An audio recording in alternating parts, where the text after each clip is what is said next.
Hello students, welcome to MKLCC educational group. स्वागत है आपके अपने यूट्यूब चैनल MKLCC ग्रुप पर। तो जैसा कि आप लोग देख रहे हैं कि बिहार विद्यालय परीक्षा समिति द्वारा 11वीं कक्षा में नियमित रूप से पढ़ रहे या स्वतंत्र कोटि के विद्यार्थियों का इंटरमीडिएट वार्षिक परीक्षा 2022 के लिए रजिस्ट्रेशन कराने का अवसर दे दिया है। ध्यान देंगे, 2022 के लिए अर्थात जो 2022 में इंटर का एग्जाम देंगे उनके लिए रजिस्ट्रेशन कराने का मौका दे दिया है।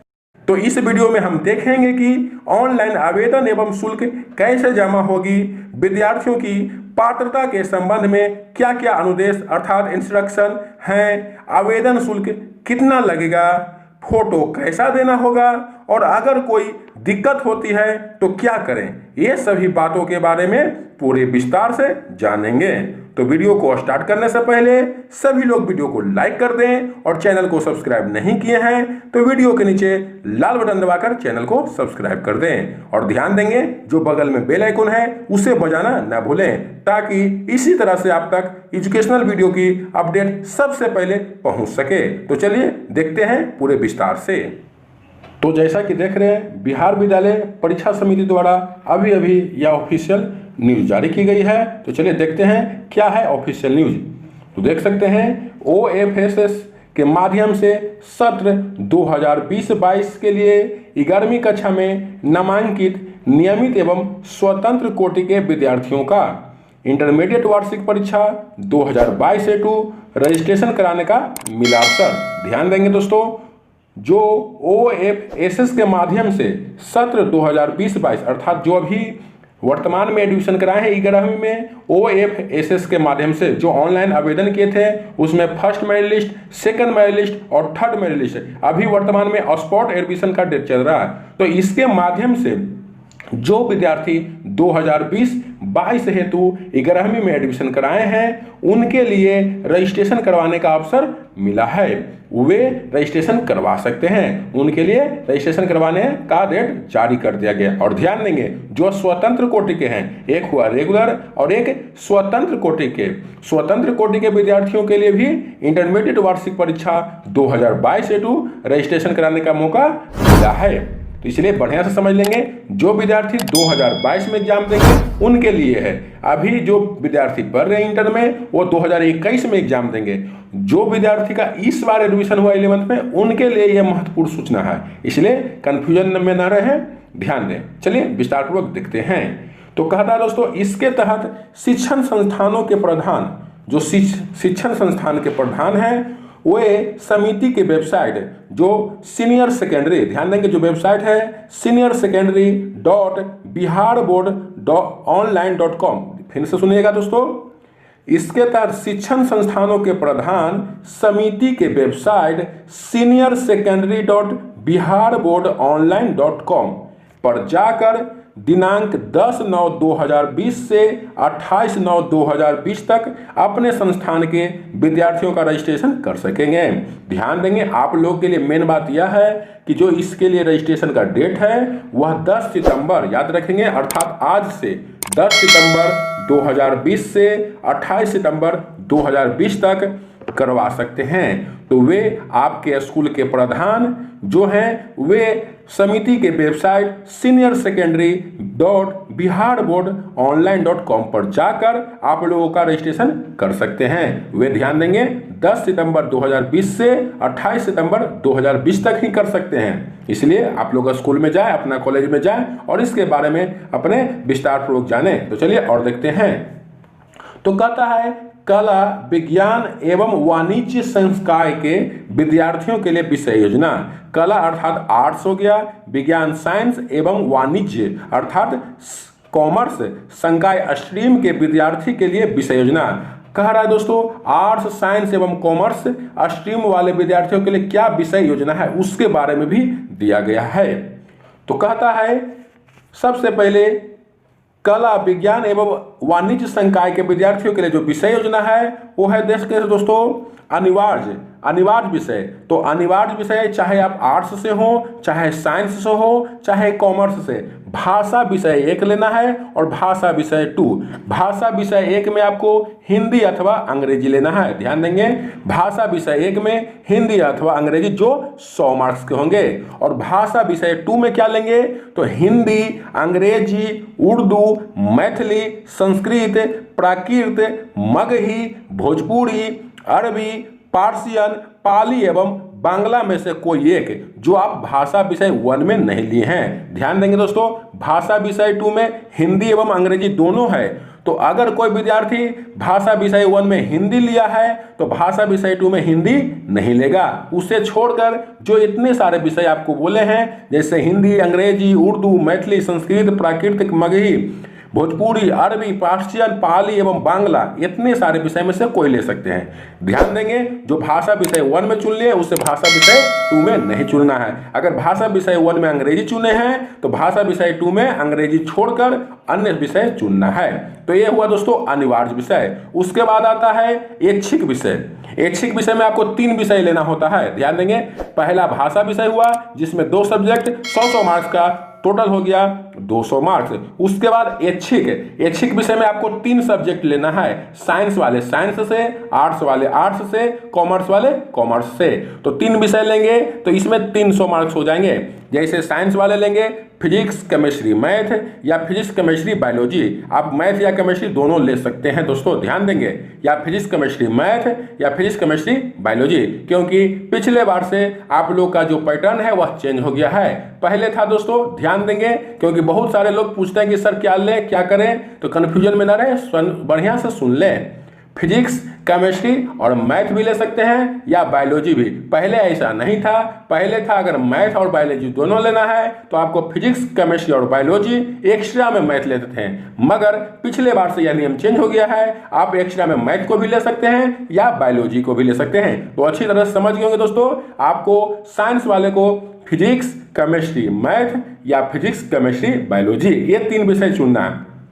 उसके बाद दोस्तों अतिरिक्त विषय है। अतिरिक्त विषय में अगर कोई ये आपके ऊपर निर्भर करता है, आप लेना चाहते हैं तो ले सकते हैं, ना तो नहीं भी ले सकते हैं। आपका इंटर में कुल एग्जाम 500 मार्क्स का पढ़ते हैं। उसके बाद 100 मार्क्स जो अतिरिक्त विषय है वे आप पर निर्भर करते हैं। अगर आप पढ़ना चाहते हैं तो ले सकते हैं, नहीं तो छोड़ भी सकते हैं। तो जो लेना चाहते हैं वे क्या लेंगे, तो अगर ऐच्छिक विषय में मैथ चुन दिए हैं तो अतिरिक्त विषय में बायोलॉजी ले सकते हैं, या ऐच्छिक विषय में बायोलॉजी लिए हैं तो अतिरिक्त विषय में मैथ ले सकते हैं। तो ये आप पर निर्भर करता है, या आप 3 विषय का ही ऐच्छिक में ले सकते हैं, या फिजिक्स, केमिस्ट्री, मैथ, या फिजिक्स, केमिस्ट्री, बायोलॉजी। अगर एक्स्ट्रा में लेना चाहते हैं तो ले सकते हैं, नहीं तो इतने ही सब्जेक्ट आप चुनेंगे। तो यह था दोस्तों आप लोग के विषय के बारे में। तो चलिए अब आगे देखते हैं। अगर यह सूचना आपको अच्छी लग रही है, या आपको जो बात बता रहे हैं अगर अच्छी लग रही है तो वीडियो को लाइक करें और दोस्तों में ज़्यादा से ज़्यादा शेयर करें, ताकि सभी लोग इसके बारे में जान सके। और यह ऑफिशियल नोटिफिकेशन आया है, ऑफिशियल न्यूज आया है और अभी अभी जारी किया गया है, इसलिए हमारे चैनल को सब्सक्राइब करें, क्योंकि आपका अपना यूट्यूब चैनल MK गुरु है जो सबसे पहले एजुकेशनल अपडेट और सच्ची खबर बताता है। तो चलिए आगे कहता है व्यवसायिक पाठ्यक्रम के विद्यार्थियों के लिए विषय योजना। पीछे हम लोग देखे दोस्तों साइंस, आर्ट्स, कॉमर्स, अब देख रहे हैं व्यवसायिक पाठ्यक्रम के विद्यार्थी के लिए विषय योजना। जो व्यवसायिक से रहते हैं उनके लिए भी दिया गया है दोस्तों अनिवार्य विषय, ऐच्छिक विषय एवं अतिरिक्त विषय। तो अगर व्यवसायिक से आप हैं तो इसका आप PDF हमारे व्हाट्सएप ग्रुप या टेलीग्राम ग्रुप से डाउनलोड कर लें, या स्क्रीनशॉट ले लें, विस्तारपूर्वक देख लें, क्योंकि अगर इसके बारे में बताएंगे तो और कुछ ज़्यादा लंबा हो जाएगा वीडियो, क्योंकि व्यवसायिक पाठ्यक्रम के विद्यार्थी बहुत कम होते हैं। तो आपको हम डिस्प्ले पर दिखा रहे हैं, स्क्रीनशॉट लेकर उसी तरह से समझ सकते हैं। तो चलिए आगे देखते हैं। आगे है दोस्तों ऑनलाइन सूचीकरण अनुमति आवेदन पत्र भरे जाने की प्रक्रिया। हाँ दोस्तों, रजिस्ट्रेशन करने की क्या प्रक्रिया है, ऑनलाइन रजिस्ट्रेशन या अनुमति आवेदन पत्र भरे जाने की प्रक्रिया, क्या प्रक्रिया वो जानते हैं। तो कहता है आवेदन प्रक्रिया करने में आपको शुल्क जमा करना होगा। तो शुल्क कैसे जमा करेंगे, तो online payment, debit card, credit card, net banking या ई चालान के माध्यम से किया जा सकता है। ध्यान देंगे, आप लोगों का जो रजिस्ट्रेशन होगा उसमें जो पेमेंट लगेगा वो किस तरह से जमा होगा, तो वह ऑनलाइन पेमेंट डेबिट कार्ड के माध्यम से, क्रेडिट कार्ड के माध्यम से या नेट बैंकिंग या ई चालान के माध्यम से जमा किया जा सकता है। उसके बाद है दोस्तों कितना रुपया लगेगा। ध्यान देंगे, सबसे मुख्य बात है कितना रुपया लगेगा। तो छात्र एवं छात्रा, याद रखेंगे, बढ़िया से ध्यान देंगे, छात्र एवं छात्रा, छात्र एवं छात्रा अर्थात लड़का हो या लड़की, सूचीकरण आवेदन शुल्क, रजिस्ट्रेशन जो है उसका आवेदन शुल्क 50 रुपया है। जो रजिस्ट्रेशन करने के लिए आवेदन शुल्क कितना है, 50 रुपया। सभी कोटि के छात्र एवं छात्राओं के लिए, चाहे आप नियमित हो चाहे स्वतंत्र हो। उसके बाद ऑनलाइन करने का शुल्क 20 रुपया है। जो डाटा एंट्री करता है, आप लोग का डाटा जो कंप्यूटर में चढ़ाते हैं उसका शुल्क 20 रुपया। सभी का चार्ज आप लोग से लिया जाता है। जो भी चार्ज लिया जाता है वो सभी चीज कराता है। तो क्या क्या चार्ज लिया जाता है तो बढ़िया से समझेंगे दोस्तों। जो सूचीकरण रजिस्ट्रेशन के लिए आवेदन शुल्क है 50 रुपया, और उसके बाद ऑनलाइन शुल्क जो ऑनलाइन होगा उसका शुल्क 20 रुपया, कुल मिलाकर 70 रुपया हुआ। उसके बाद मेन चार्ज क्या है, तो नियमित कोटि एवं व्यवसायिक पाठ्यक्रम के लिए, नियमित कोटि एवं व्यवसायिक पाठ्यक्रम के लिए सूचीकरण शुल्क, रजिस्ट्रेशन शुल्क कितना है दोस्तों, तो वह 300 रुपया। ध्यान देंगे, जो नियमित कोटि एवं व्यवसायिक पाठ्यक्रम के हैं, व्यवसायिक पाठ्यक्रम के लिए सूचीकरण शुल्क कितना है, तो 300 रुपया। वे था दोस्तों सूचीकरण आवेदन शुल्क। यहाँ रजिस्ट्रेशन शुल्क पहले में जो 50 रुपया लग रहा है, अच्छी तरह समझेंगे, जो 50 रुपया लग रहा है वह रजिस्ट्रेशन कराने के लिए जो एप्लीकेशन भरते हैं, आवेदन करते हैं, उसका चार्ज, जो फॉर्म भरते हैं उसका चार्ज 50 रुपया है। और रजिस्ट्रेशन करने में जो चार्ज है वह 300 रुपया रजिस्ट्रेशन करवाने के लिए चार्ज है। और उसके बाद 150 रुपया ई माइग्रेशन। ई माइग्रेशन क्या होता है, बढ़िया से समझेंगे। माइग्रेशन का मतलब होता है अगर आप बोर्ड को चेंज करवा रहे हैं, जैसे आप बिहार बोर्ड से या सीबीएसई बोर्ड से मैट्रिक का एग्जाम दिया, मान लीजिए आप सीबीएसई से एग्जाम दिए हैं और इंटर में बिहार बोर्ड में एडमिशन करा रहे हैं, तो अगर आप बोर्ड चेंज करवा रहे हैं तो आपको माइग्रेशन लगता है। तो जिनको जो अदर बोर्ड से हैं उनको ई माइग्रेशन शुल्क भी लगेगा 150 रुपया एक्स्ट्रा। इसलिए अच्छी तरह से समझ लें, जो अदर बोर्ड से मैट्रिक का एग्जाम दिए हैं उन्हें 150 रुपया एक्स्ट्रा लगने वाला है। चलिए, उसके बाद कहता है स्वतंत्र कोटि के लिए। स्वतंत्र कोटि के लिए जो स्वतंत्र है, नियमित छात्र नहीं है, उनके लिए रजिस्ट्रेशन शुल्क अर्थात सूचीकरण शुल्क 300 रुपया है, ई माइग्रेशन शुल्क 150 रुपया है, और अनुमति शुल्क, ध्यान देंगे, जो नियमित नहीं रहते हैं, स्वतंत्र रहते हैं, उनके लिए अनुमति शुल्क भी लगता है। उन्हें अनुमति लेना पड़ता है रजिस्ट्रेशन के लिए, तो अनुमति शुल्क 300 रुपया लगता है।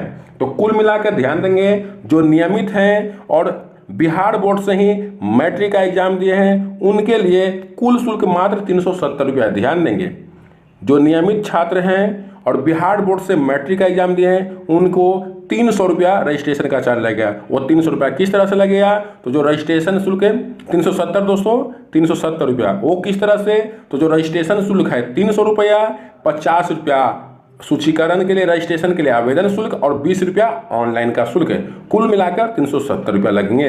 अगर आप दूसरे बोर्ड से मैट्रिक का एग्जाम दिए हैं तो आपको कितना लगेंगे दोस्तों, 520 रुपया, क्योंकि आपको ई माइग्रेशन का चार्ज जुड़ जाता है। तो 370 में अगर 150 रुपया जोड़ देंगे तो 520 रुपया हो जाते हैं। ध्यान देंगे, 520 रुपया। उसी तरह से जो स्वतंत्र कोटि के हैं, जो नियमित नहीं है, स्वतंत्र कोटि के हैं और वे बिहार बोर्ड से ही मैट्रिक दिए हैं, उनको कुल चार्ज 670 रुपये लगेंगे। ध्यान देंगे, बिहार बोर्ड से ही मैट्रिक दिए हैं और इंटर में वह रेगुलर नहीं है, स्वतंत्र है, उनको कुल 670 रुपये लगेंगे।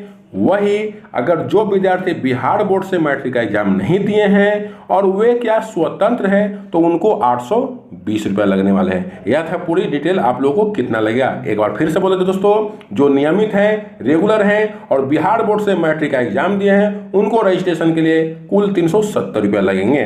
चलिए आगे बढ़ते हैं। उसके बाद कहता है दोस्तों छात्र एवं छात्रा के रंगीन फोटो एवं हस्ताक्षर।